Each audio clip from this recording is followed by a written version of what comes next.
Alors pour comprendre l'Évangile, je commence par une histoire de curé de campagne. Un jour, un curé de campagne à la Toussaint avait eu tellement de choses à faire qu'il arrive à la messe et il n'a pas eu le temps de préparer l'homélie, ce qu'il avait à dire. Alors il se retrouve dans la même situation que moi, là, et il commence à dire « Frères et sœurs, je n'ai pas pu préparer l'homélie, mais j'ai qu'une seule chose à vous dire, il y a un ciel, il y a un enfer, à vous de choisir. » Puis il repart s'asseoir, et c'est une histoire vraie. Des années après, il était resté 10 ans dans cette paroisse, des années après, la seule homélie dont les paroissiens se souvenaient, c'était celle-ci, la plus courte qu'il ait jamais faite, mais qui était claire. Et effectivement, l'évangile d'aujourd'hui nous invite à choisir.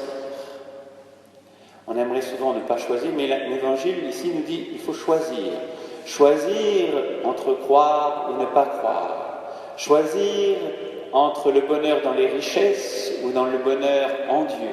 Choisir entre le fait de voir le pauvre qui est à côté de moi ou de ne pas le voir. Et finalement, derrière tous ces choix, le choix fondamental, c'est choisir Dieu ou le néant. Alors, aujourd'hui, le Seigneur nous invite, comme il le fait dans le Deutéronome, à choisir la vie. Il nous dit, je te présente le bonheur et le malheur, la vie et la mort. Choisis donc la vie pour être heureux. Dieu ne veut que notre bonheur et il nous invite à faire le choix de ce bonheur qui vient de lui et non pas le choix de faux bonheur ou de fausses choses. Alors, ayant ainsi maintenant résumé l'Évangile, je voudrais répondre à 2 questions que vous vous êtes peut-être posées en entendant l'Évangile.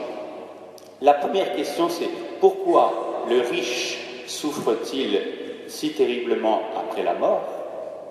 Et la deuxième question, pourquoi, même si quelqu'un revenait des morts, les frères de ce riche ne croiraient toujours pas? Alors, la première question, pourquoi le riche souffre-t-il après sa mort? Effectivement, on a du mal à concevoir. Dieu veut le bonheur de tous, et même du méchant, s'il se convertit. Et pourquoi connaît-il une telle souffrance? Alors, ça s'explique ainsi. Le riche, toute sa vie, le riche de l'Évangile, a choisi comme bonheur les richesses et les plaisirs de ce monde. Le jour où toutes ces choses qui sont qu'un mirage disparaissent, il n'a plus rien comme bonheur. Le pauvre, lui, n'a pas eu le choix. Sa seule consolation, son seul bonheur, c'était Dieu, parce qu'il n'avait rien. Méprisé, abandonné, souffrant dans son corps, n'ayant même pas de quoi manger, il n'avait aucune autre consolation que Dieu. Et lorsque toutes ces choses, les choses qui étaient des mirages, ont disparu, la seule chose qui reste, c'est Dieu, et Lazare trouve son bonheur en Dieu. Vous voyez, en fait, les choix de notre vie façonnent notre cœur dans la capacité de goûter au bonheur que Dieu nous donne ou de ne pas y goûter. Alors, je vous fais une comparaison pour bien comprendre ce que je veux dire là. Vous voyez, j'ai amené 2 choses, alors je sais qu'on ne les voit pas bien du fond. Ça, c'est une cuillère à soupe. Ici, c'est une fourchette. Alors, imaginez, on vous dit, on va manger de la soupe. Alors, normalement, si on était astucieux, on prendrait la cuillère à soupe. Et malheureusement, qu'est-ce qui se passe très souvent? On prend la fourchette. Vous voyez le sens de la parabole. Si on choisit Dieu comme bonheur, alors notre cœur est capable de goûter à ce bonheur que Dieu veut nous donner, qui est un bonheur d'aimer. Et c'est pour ça que tout l'Évangile nous invite à aimer, parce que c'est pour que nous nous adaptions intérieurement, à être capable de goûter ce bonheur de Dieu qui est d'aimer. Mais si on néglige sans cesse ce type de bonheur qu'on choisit, c'est le faux bonheur de la richesse, etc., on façonne notre cœur comme une fourchette qui devient incapable d'aimer, incapable de goûter à ce bonheur que Dieu veut nous donner. Vous voyez l'enjeu aussi de notre vie, d'être capable de recevoir, de goûter à ce grand bonheur de Dieu qui est le seul vrai bonheur. Souvent, les gens nous disent autour de nous, « Ah oui, mais Dieu, c'est pas très concret, c'est un peu flou. Les richesses matérielles, l'argent, ça c'est concret, c'est palpable. » D'ailleurs, c'est pas si palpable que ça, parce que c'est sur un ordinateur, mais c'est palpable. Mais ils se trompent. Ils pensent que Dieu est un mirage, que l'argent, c'est le réel. C'est exactement l'inverse. Et nous avons tous assez d'expérience pour le savoir. Les bonheurs qu'on nous propose dans ce monde sont tellement des mirages qui ne tiennent pas devant le temps, devant la réalité.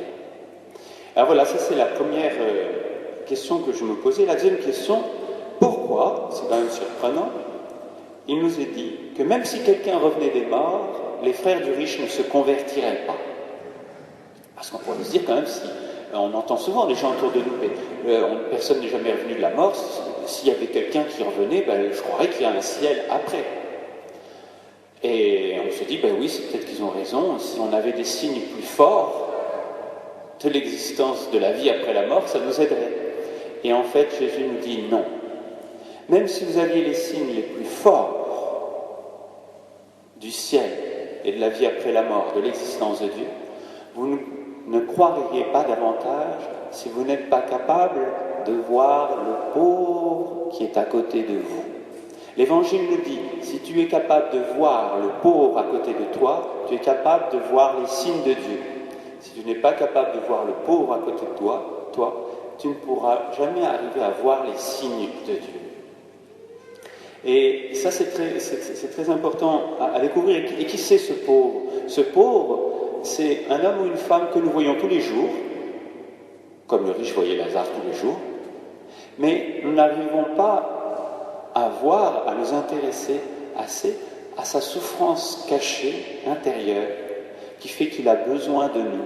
Peut-être simplement besoin de notre sourire, peut-être simplement besoin d'attention, peut-être besoin d'aide matérielle. Il nous faut être capable de voir celui qui, autour de nous, a besoin de nous, mais nous ne le voyons pas parce qu'on court, on pense à autre chose, on cherche ailleurs. Vous voyez l'enjeu de l'Évangile. Alors c'est un Évangile qui est là pour nous déranger, c'est pas un Évangile toujours agréable à entendre, il est là pour nous réveiller. Mais le seul but de cet Évangile, c'est de nous donner, d'être capable justement de goûter à ce bonheur que Dieu veut nous donner. Je finis pour montrer que ce que je dis, ça correspond à des choses de l'expérience humaine. Je raconte cette histoire qui est vraie aussi d'un ami qui ne croyait pas en Dieu. Enfin, il croyait que Dieu existait, mais Dieu était absent de sa vie, comme ça arrive à beaucoup de gens. Dieu, il ne priait pas, Dieu n'existait pas dans sa vie. Bon, s'il existait, tant mieux, mais ça n'avait pas d'influence. Il avait des amis, mais en fait, s'il réfléchissait, il se rendait compte qu'il était un peu indifférent à ses amis. Il n'y avait pas un vrai attachement. Il y avait en fait entre lui et Dieu un abîme, comme dit l'Évangile, et entre lui et les autres un abîme, celui du fait qu'il était un peu replié sur soi, sans être complètement plus égoïste que les autres, mais vivant sur lui-même, comme dans une bulle. Et un jour, en lisant la vie de saint François d'Assise, il a été marqué par cet homme qui va au-devant des pauvres. Et il a essayé. Il a essayé de franchir cet abîme qui le séparait des autres. C'est une histoire vraie, Et il a commencé à donner de l'argent à un pauvre, il a commencé à lui parler. Et c'est ça que je trouve extraordinaire dans ce témoignage. Qu'est-ce qui s'est passé? Lorsqu'il a été capable de franchir l'abîme qui le séparait des pauvres, il a fait une expérience de la présence de Dieu. Et il a retrouvé la foi. Parce que quand on a franchi cet abîme qui nous sépare du pauvre, on franchit l'abîme qui nous sépare de Dieu. Alors puissions-nous recevoir dans cette Eucharistie chacun la force de franchir les abîmes qui nous séparent des autres pour pouvoir franchir tous les abîmes qui font qu'on a l'impression que Dieu est loin et que nous puissions goûter chaque jour à cette douce présence de Dieu qui nous aime. Amen.